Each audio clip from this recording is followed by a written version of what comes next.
Bonjour. Soyez la bienvenue sur le site domusien.com. I'm a law student at American University. I am here to ask you a simple question. I know that we portray Islam and all Muslims as bad, but there's 1.8 billion Muslim followers of Islam. We have 8 million plus Muslim Americans in this country, and I don't see them represented here. But my question is, how can we fight an ideological war with weapons? How can we ever end this war? The jihadist ideology that you talk about, it's an ideology.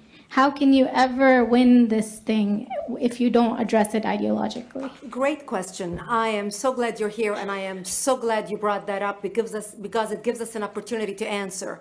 What I find so amazing is since the beginning of this panel, which we are here about Benghazi attack against our people, not one person mentioned Muslims. We are here against Islam, or we're launching war against Muslims. We are here to discuss how 4 Americans died and what our government is doing. We were not here to bash Muslims. You were the one who brought up the issue about most Muslims, not us. And since you brought it up, allow me to elaborate with my answer. There are 1.2 billion Muslims in the world today. Of course, not all of them are radicals. The majority of them are peaceful people. The radicals are estimated to be between 15 to 25%, according to all intelligence services around the world. That leaves 75% of them peaceful people. But when you look at 15 to 25% of the world Muslim population, you're looking at 180 million to 300 million people dedicated to the destruction of Western civilization. That is as big as the United States. So why should we worry about the radicals, 15 to 25%?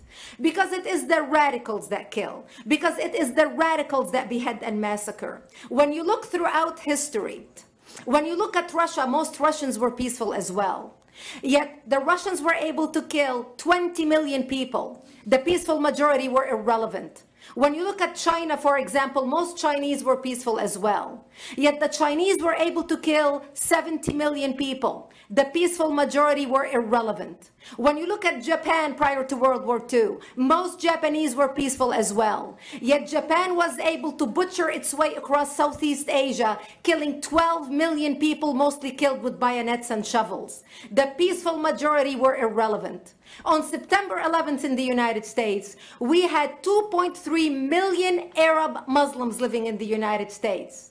It took 19 hijackers, 19 radicals to bring America down to its knees, destroy the World Trade Center, attack the Pentagon, and kill almost 3,000 Americans that day. The peaceful majority were irrelevant. So for all our powers of reasons and us talking about moderate and peaceful Muslims, I'm glad you're here. But where are the others speaking out? And since you are the only Muslim representative,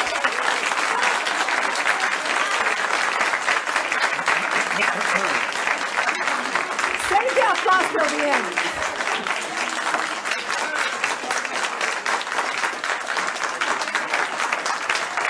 Thank you. Thank you. And since you're the only Muslim representative in here, you took the limelight instead of speaking about why our government, and I assume, are you an American?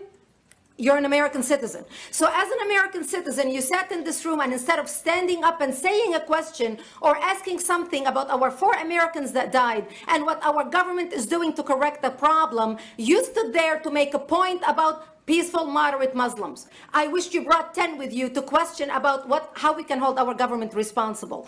It is time we take political correctness and throw it in the garbage where it belongs and stop calling it. Retrouvez mes dernières informations sur musien.com. Pour votre santé mentale, cassez vos télévisions.